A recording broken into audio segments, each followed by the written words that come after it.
Hey everyone, today I have with me Jon Vroman. He inspires others to live life in the front row by teaching the art of movement making. He's an award winning speaker, the number one best selling author of The Front Row Factor, podcast host, and founder of the Front Row Foundation, which is a charity that creates front row experiences for individuals who brave life threatening illnesses. I've met him myself at the Best Year Ever Blueprint and got to see him in his element on stage. And I feel so lucky to have him here. Thank you so much for coming on the show, Jon. Hey, this is awesome. Let's have some fun. Yeah. Well, so how did you imagine your career path being during school when you were growing up? Did you have an idea of what you wanted to do? Yeah, I had an idea that was new about every other week about where I saw my life heading, and I think that in many ways it's a quality that I now embrace. But at points in my life, I thought that was like a defect within me, that I changed my path so frequently. But I think that looking back, I was just too stubborn to pick one thing and stick with it for the sake of sticking to it. People would say, don't be a jack of all trades, master of none, right? Hey, you're demonstrating qualities of like, you can't stick with something. And like, it was an insult. It felt like to me, right? Of an attack on my character. And now I look back and say, I'm glad I had the courage to try a bunch of things and dream big and always have new ideas, and to realize that I wasn't defective. I was an entrepreneur and I was a creative, and I wanted to experience a lot of what life had to offer. I wanted to sample the buffet as much as I could. And, the older I get, the less I'm pivoting, but I'm still pivoting quite often. And I love that. I love that we're constantly evolving and growing and changing. So gosh, it went all the way from I wanted to do art therapy to, I thought I wanted to open up a restaurant at some point. I wanted to be a professional pool player, billiards. Like, I thought that was a path that I was on at one point. And it really I can just lay it all out for you. And then there were moments when I just had no idea, but I was okay with that. I was okay with being in the moment and saying, this is whatever I'm doing now is temporary, and what will excite me will most assuredly come along. Yeah. Well, I think for all those listeners out there who feel the same way, who feel that they are multi-passionate or they have a lot of hobbies and interests and they're not quite sure what to make of it, that's okay. And Totally. to embrace and enjoy that. And it is a journey. Well, so what was your first step? What direction did you initially go into? Well, if I take you back to when I think it really got interesting, it's when I was 18 years old and I was living in Virginia Beach with a buddy of mine. And I had, was fresh out of high school and was figuring out what I was going to do for a summer job, living with my buddy, renting a room out of his house. The And summer job. I feel like some of my best stories come from those moments. Like just like working at summer camp. I yeah, think back to like my most challenging jobs. I'm like, it was summer camp. It was yeah, working with kids. yeah. I tried working as a waiter at an officers club on a military base. I tried working at Subway. I lasted about 5 hours in that job. And then I was jobless, and my buddy's mom came home with a piece of paper that just had a number on it. And she said, I saw a sign on the side of the road, and it said something like $15 an hour or $20 an hour or whatever, call this number. And my buddy Brian says, oh, that's a scam. And I said, well, I'm going to find out. And I took the number and I called it. And what ended up happening was I had an interview with Cutco. And for anybody listening that doesn't know what that is, it's basically selling high quality kitchen knives in people's homes. And I'm in the interview and I'm thinking, I'm going back and forth in my mind about, is this real? Like, is this for real? Is this a scam? Or is this, could this be a really good opportunity? And the more that I got to know the guy that was running the interview, the more I saw the product perform, I thought, I'm crazy enough to try this, and did that job over the summer. And what was supposed to be just a summer job ended up becoming a career for me. I ended up sticking with that company for quite a few years, for almost 14 years. And, what I will tell you is that I not only started as a sales rep, but I quit 3 months in because it was too difficult for me. It was too challenging for me. And I ended up quitting. I just gave up. And then about 4 weeks after I gave up, I really thought about that opportunity of making my own schedule, controlling my own paycheck. And I thought about the horrible options that I had aside from that opportunity. That opportunity is like a truth serum. It will show you what you're really made of, because you can't hide behind anything in that type of job. You have to be willing to manage your calendar, go out, make it happen. So I went back and I asked for my job back. And the guy, Rich, gave me my job back. And I ended up then advancing into an assistant manager. And I think what's interesting, Amanda, about that whole career for me was that I would get in a job, a role with that company. There would be things I would love about it, and there would be things I didn't love about it. But I kept trying something new, a new role. I'd advance, and I would try something new, and I'd get closer and closer and closer to the things I wanted to do, all the way until I landed in my final position with that company was a sales promotion manager, which meant that this is a true story, by the way. This is like, you're going to hear this, and you're like, he had the dream job.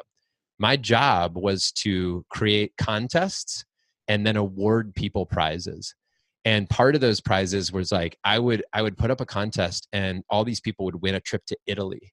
And my job was to take them to Italy and show them a good time. What? So You're like the creator of fun. That sounds awesome. The world. I stayed in beautiful hotels. I had a blast, and I worked with the best people. It was literally the dream job. But then at that point, you still evolve and move on. And the story keeps continuing, right? Like you keep parlaying your knowledge and your experience into something else, and you keep moving forward. And there's a moment when you have to go all in and put the blinders on. And there's a moment when you have to say, hey, how's this really feeling to me? Is this still what I want to do? Or do I want to try something new?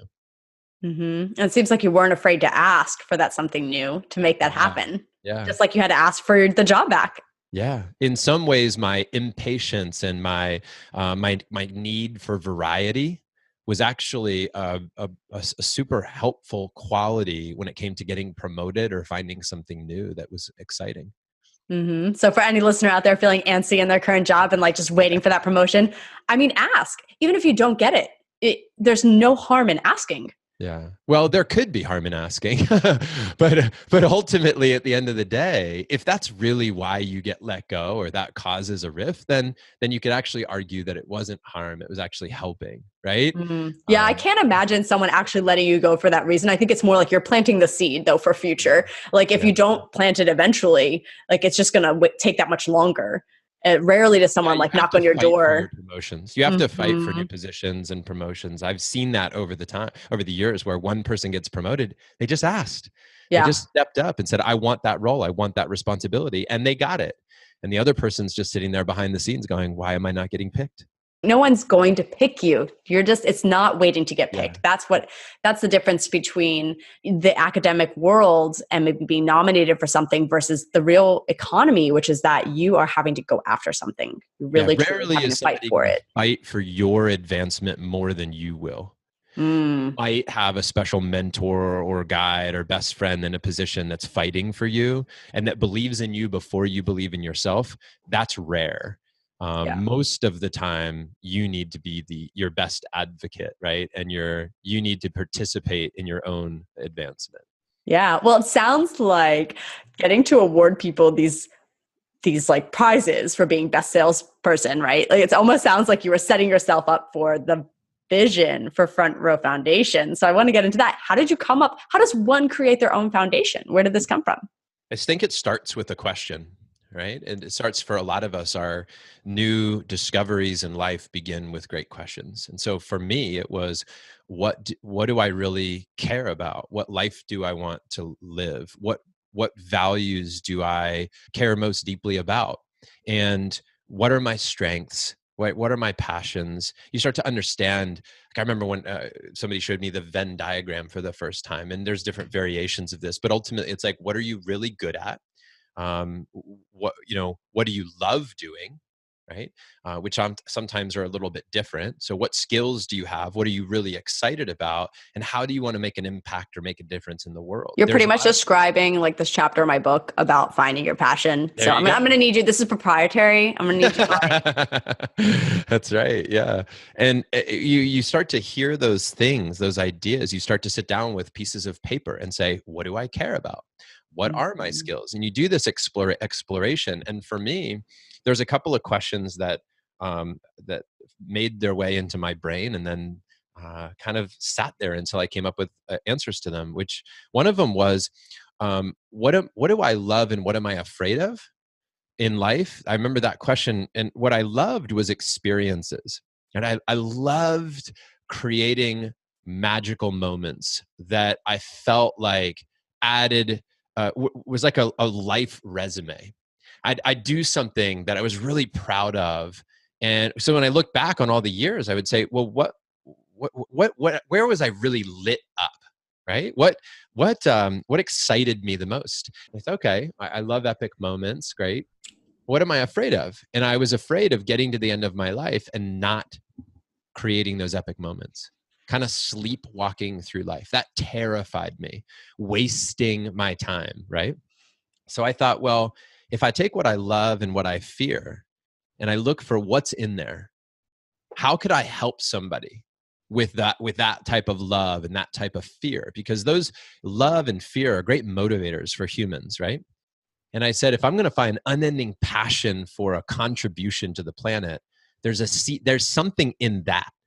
And I thought, well, what if I help people who are fighting for their life to have epic moments, and then we help them to make the most of all their moments by way of, creating a community that supports people in, as we say, living life in the front row.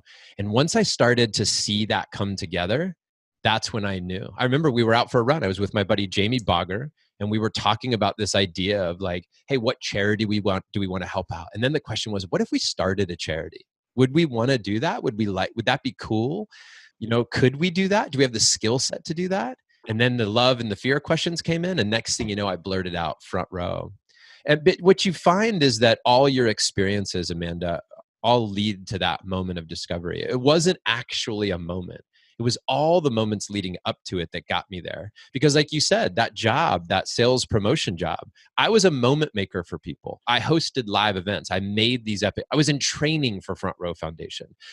Everything was leading to that moment.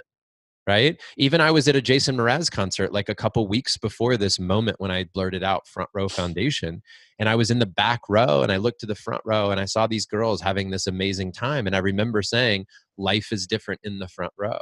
And I remember thinking, I've lived so much of my life in the back row, kind of watching things go by and carefully observing and playing it safe, easy exit, beat the traffic out of the event. That was my life. And I'm like, why don't I get bold and like get in the front row and sing and dance and participate and like show up big for life? And I thought, I love people that do that. I'm inspired by people that play big like that. And so that ultimately all led to the start of it. If you pay attention to the whispers, if you pay attention to the clues, if you look for ways to connect the dots, they'll show up. Yeah.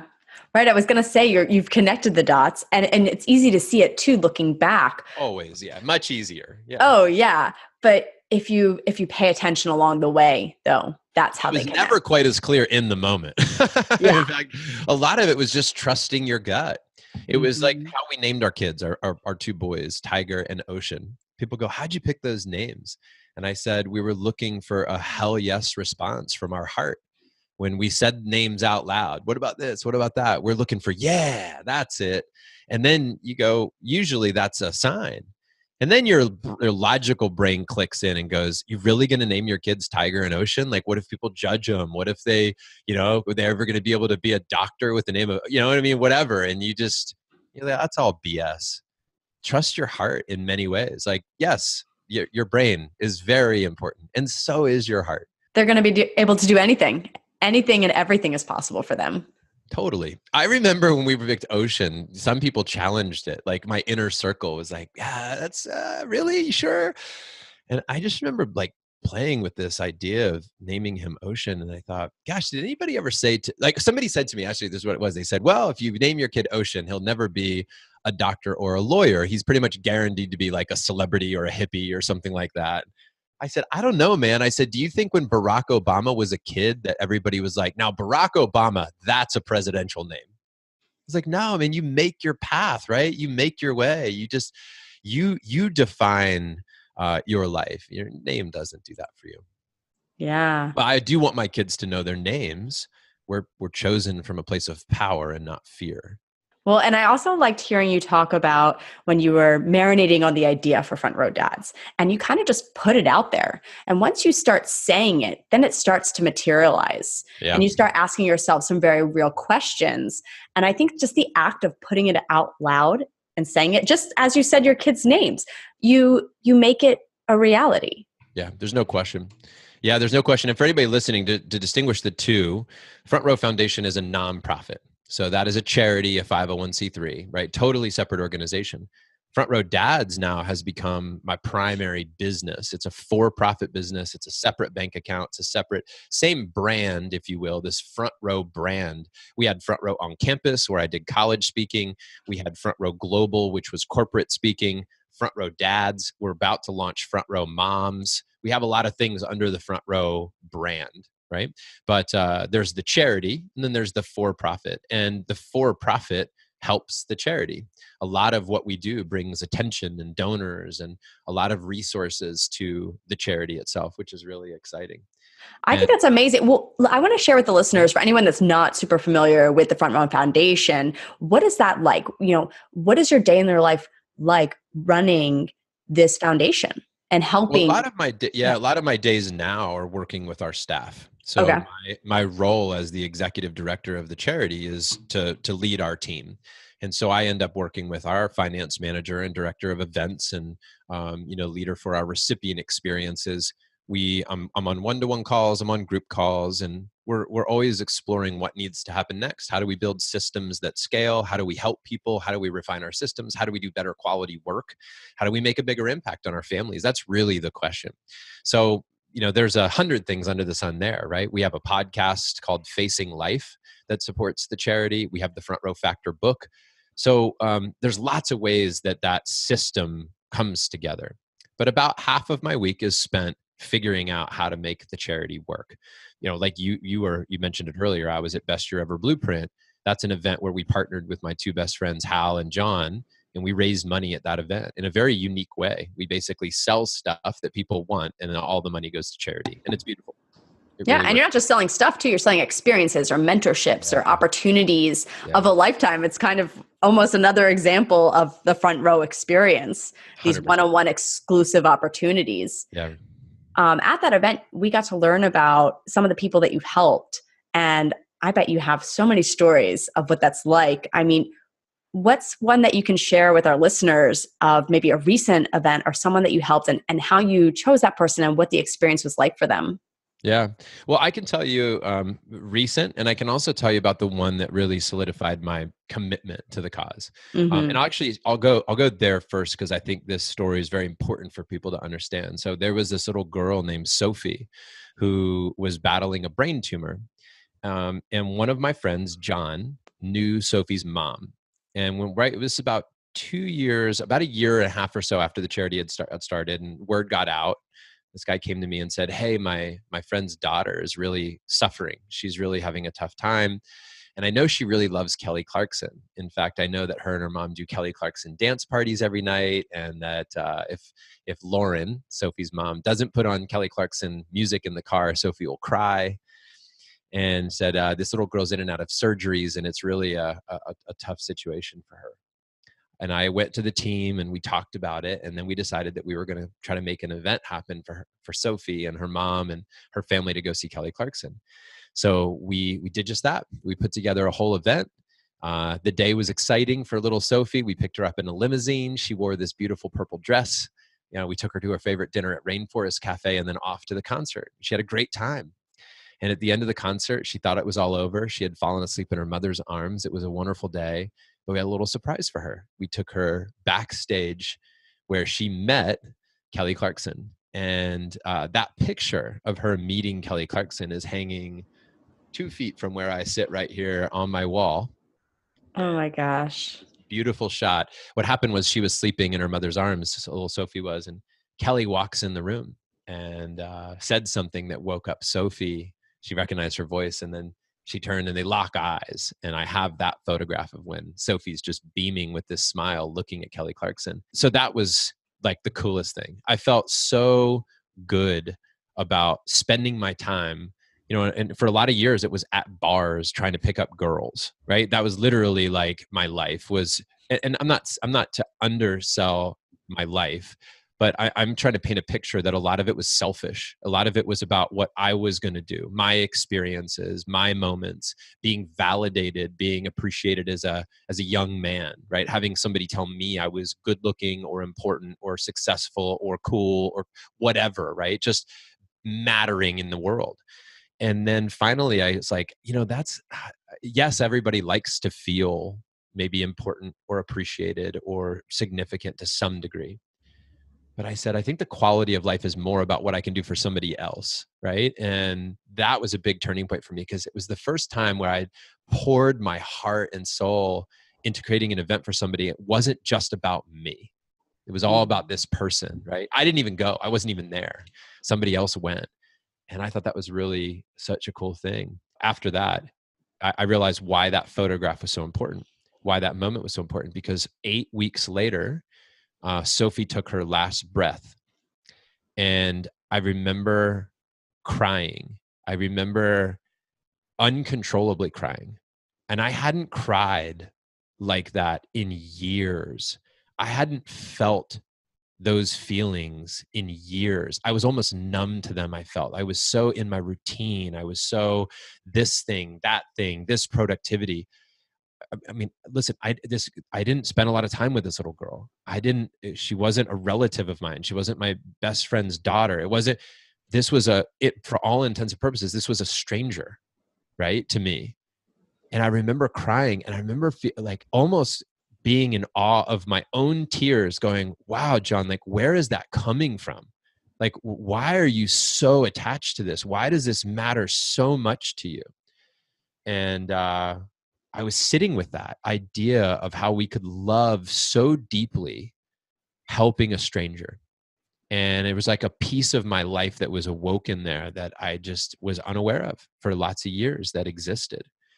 And then what really, really was like the final piece of this was that one of my buddies, who you now know, John Berghoff, and his wife, Mara, were the hosts of this event.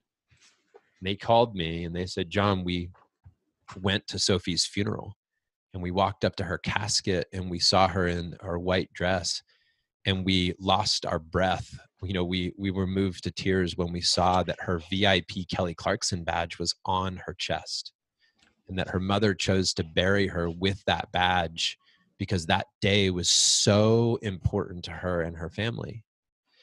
And I think that for me, when I look at my wall and I see Sophie's picture there, that it just reminds me that in my 100 short years, if I get them, right? Like hopefully, fingers crossed, I get 100 healthy years on this planet, that I just hope to create as many of those experiences for other people as possible. And that what I've learned is that by creating front row moments for other people, I'm experiencing them at a very deep level myself. And that my life and that the philosophy of living life in the front row is about what can you do for others? A lot of what we talk about is getting in the game in life. We say, don't be on the sidelines, get in the game. And look, I'm not anti get in the game. I'm certainly want to play the game type of guy.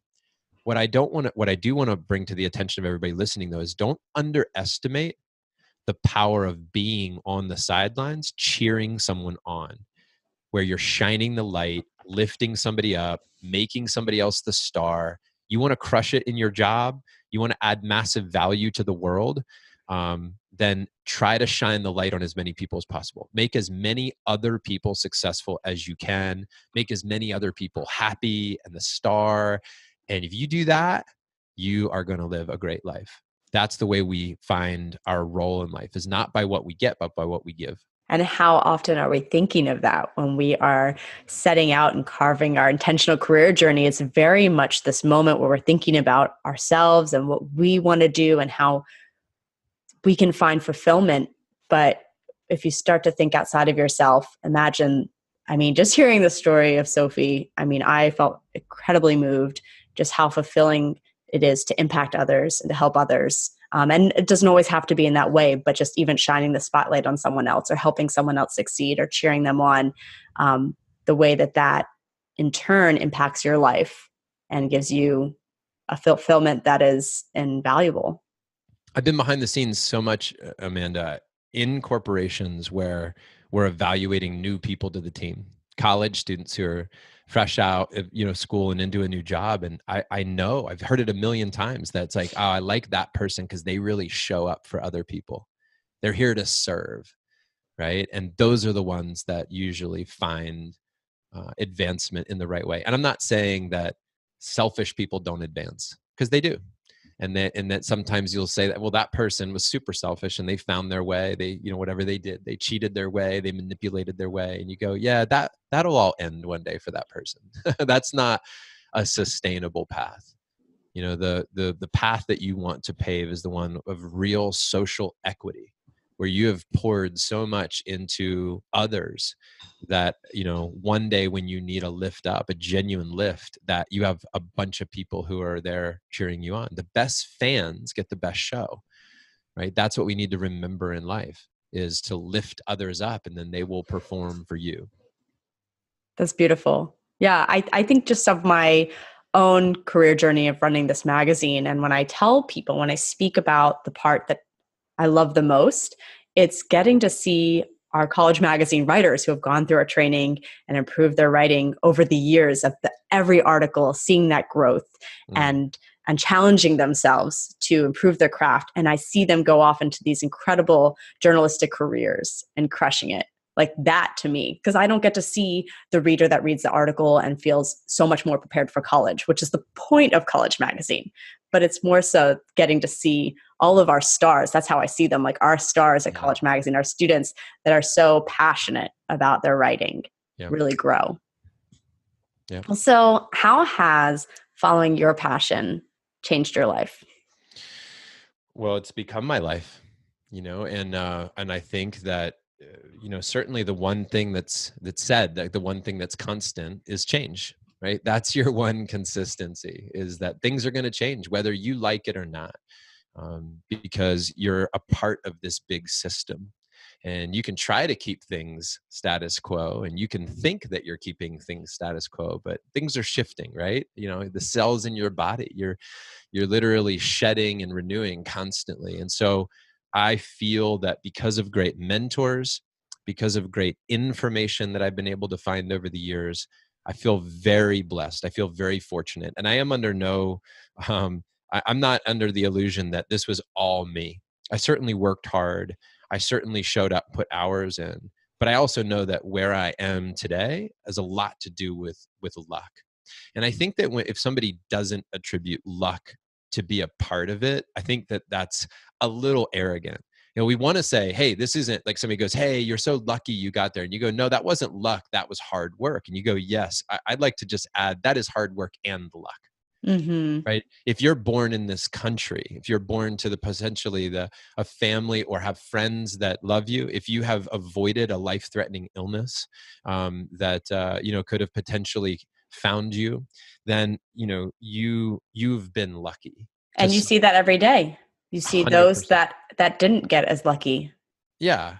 Somebody that, is sitting in their car at a traffic light with their seatbelt on, doing nothing wrong, right? And abiding by all the rules and working hard in life and with honesty and integrity, living a great life. But yet somebody steals a car and they're under the influence and they run a light and, lose control of the car and kill that person who's just parked at a traffic light. Like if we, for each day that we get in this world and for every opportunity we have to show up and work hard, we are being given a gift. You didn't do anything to earn this day, right? You were given this day as a gift. Yes, you might have worn your seatbelt and eaten vegetables and gotten a good night's sleep and done things, not walked down that shady dark alley at night that have maybe kept you safe to some degree. But I also want to make sure that we, at least for myself, and not that, listen, this is an invitation for other people to think or feel this way too. But for me, I want to remind myself how lucky I've been. Yeah. How do you live each day like a gift? I mean, you've got to constantly remind yourself. It is a constant reminder. It's easy to start taking things for granted. I do it all the time, and I'll get angry about the silliest things, right? And then I remind myself of just how grateful I can be. I think it's important to have systems in your life that set you up for perspective. You need to have things that are occurring regularly in your world to make sure that you keep things in perspective, right? Traveling to a third world country once a year will do that for you, right? A visit to a homeless shelter will do that to you. If you weave those things into your world, so that you can keep perspective, I think that's really important. If you can not just, like, a lot of people are like, put my head down, grab my Starbucks, walk to work, do my things to get promotions, go out, have a drink with friends, go home, Netflix and chill, and then repeat the next day. But hey, what about the things around the world that need our attention? Like, I know this sounds a little doom and gloom, but I think this is really important, Amanda, to have a conversation about, especially for people that are game changers, people that want to change the world. When you look at the direction of the planet right now, when you look at the oceans and the fact that we are overfishing them and they are collapsing, right? When you look at the degradation of our soil, and when you look at the rate of infertility increasing, when you look at the fact that years ago 1 in 100 might have gotten cancer, and now 1 in 2, 1 in 3 get cancer, right? You have to look around and say, the system is breaking, and some very smart people are saying that we might have 75 to 150 years left as a planet before the whole thing collapses. And many people agree that we're in the 6th great extinction, right? Right now, we're on that path. If you look at the numbers and you look at the math, this is not ending well. Unless we change something. Do you know there's 60 million water bottles that are put into a landfill every single day? I mean, you're talking to a fellow Californian who my gosh, feels horrible, like even asking for food to go to be put in like a plastic box. Drives me crazy. Yeah, I think it's so overwhelming to even think as an individual, like how all of your little actions are affecting the bigger picture. But we have to, right? But you do have to, because everyone does need to do their part. But I also think that you need to be thinking about, like, what's something that you could be doing that could have a ripple effect, larger action, right? And just even talking about it, like you talking about it right now, and maybe planting that seed to other people, and then maybe even taking further action and saying, okay, how can I get involved with my community garden? Or how can I get involved with supporting a recycling program in my city, or get involved with outlawing styrofoam in my city, which is a major wave right now, happening in Maryland, just outlawed styrofoam. I mean, that is so important.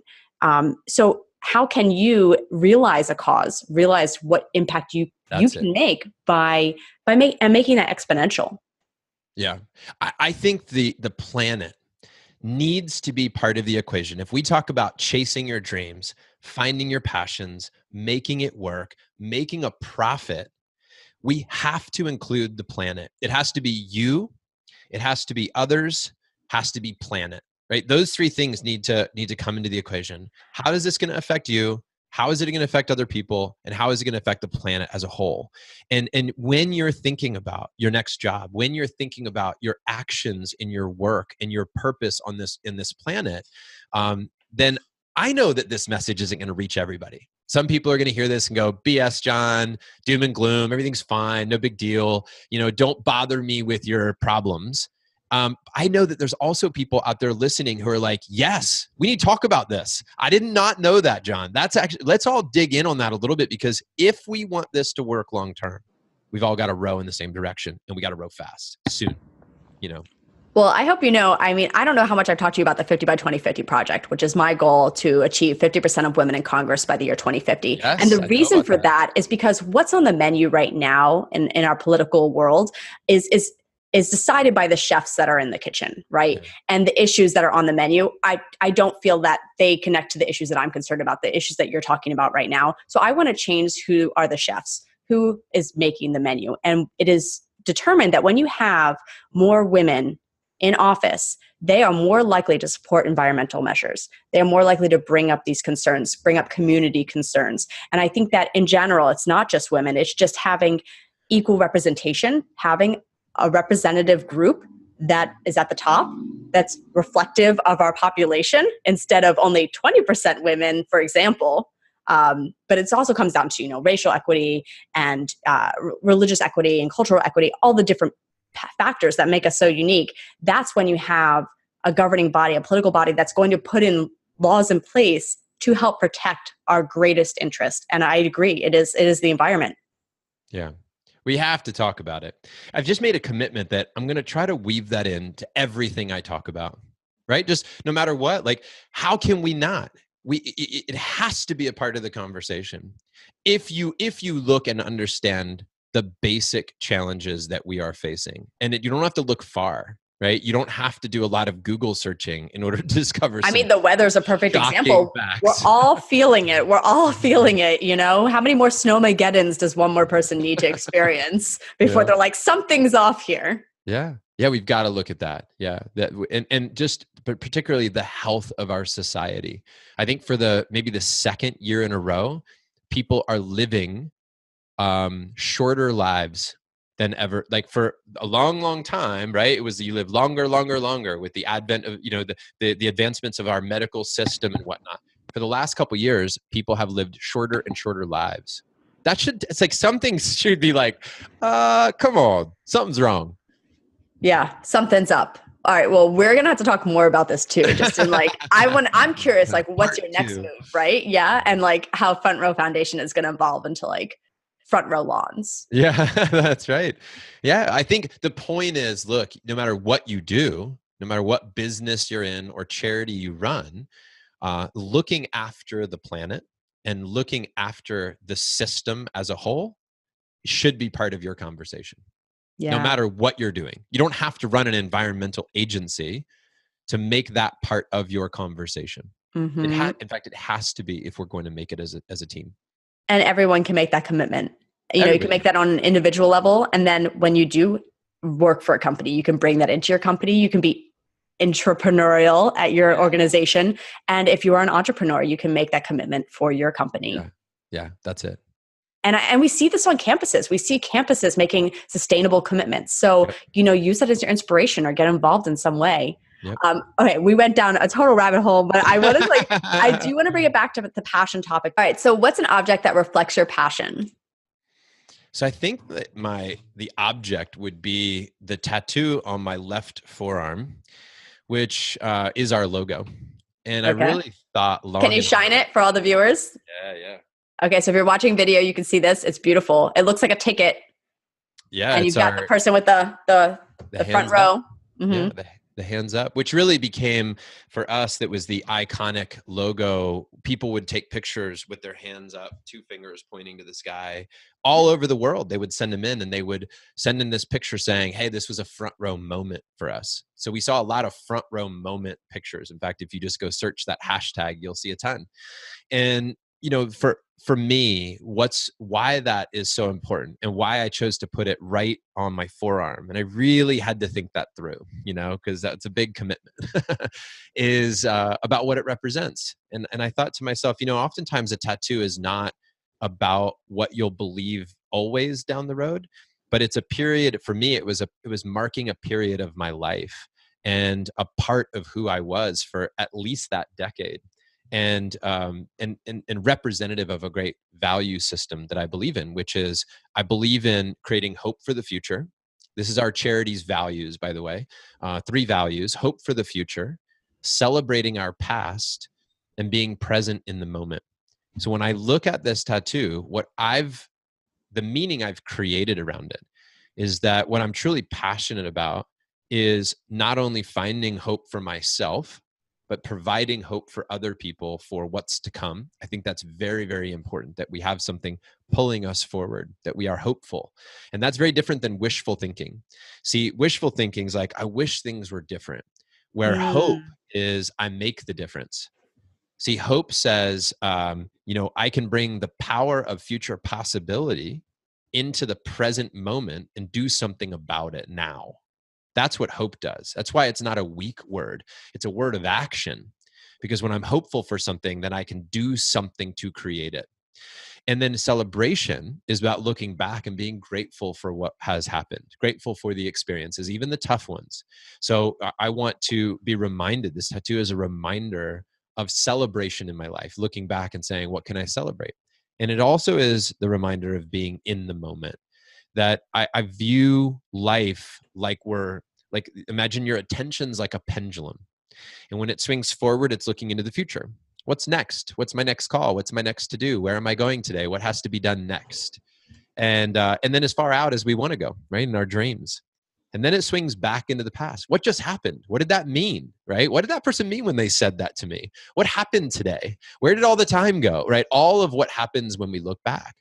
And then as it drifts through the present moment, we have these experiences in life when we're really in it, when we're laughing at something that just happened, when we're experiencing the sunset just before the sun goes down, and we're taking that deep breath and we're feeling into the exact moment in time, when it's almost that time stands still and we're like, this is amazing. Those three things are what I'm passionate about creating more of intentionally for myself and for others. And that's my inner guidance system. And that's the object on my arm that reminds me of that. Yeah, I love that. Wow. If all of us could be thinking like that every day, and have that reminder every day, I think that's beautiful. Well, so what career advice do you have for young professionals today? Experiment, and really be honest with yourself, because as much as we talked earlier about, hey, don't be afraid to change. Look, you can be honest with yourself. Are you changing too quickly? Are you just bailing when it gets hard? Mm, There's an honest conversation that you have to have with yourself, because sometimes, look, a lot of times there's things about my job right now that I don't love, right? But there's things about every job you're not going to love. You just have to really understand, to what degree do you love or not love this job, this opportunity, this moment? Because love is like the same thing. I think marriage is the same thing, or finding a boyfriend or a girlfriend. You go, look, boyfriends and girlfriends, husbands and wives, they're not perfect people, right? They're not. It's not a perfect situation. But what you ultimately end up doing is, when you choose to be in an engaged relationship with somebody, right? Committed relationship, you're ultimately saying, I like more things about you than the things I don't, probably. Right. And I think that a lot of times when we're finding our career, we're basically finding the same things. Never going to find a job that everything's perfect, but boy, you can mhm. find more things that you love than you don't. And when you do find that, then you stick with it and you pay attention, and you notice. And sometimes you ride the waves and you weather the storms, and then you just have check-ins. Hey, you can't question your work every day, but every quarter or so, check in and say, how's it going? Let me be honest with myself, and get other people who will be honest with you, right? Get an outside perspective too. Yeah, I think no matter where you are in your journey, if you're just starting out or if you're later on in your journey, the check-in is so important. A little pulse Yeah. check. I like to call it the pause button. Yeah. And I want to encourage everyone to take a lesson from Jon here and hit the pause button and ask yourself this one question that really stood out to me that Jon said earlier, which is, what do I really care about? Ask yourself that question, write it down, live in it for a moment. Mm. And because, that single question inspired Jon to create the Front Row Foundation. It was that ripple effect from that question. Imagine what that question can do for you. I'm really excited to find out. I hope that you'll share it with us if you do find out something from asking that question, or just follow it. I think when you do listen to yourself and you let yourself answer those questions and you take that seriously, something really magical does happen. Yeah. And remember, when you speak your passion, doors open. Thanks for coming on the show, Jon. Thanks for having me. All right. Bye, everyone.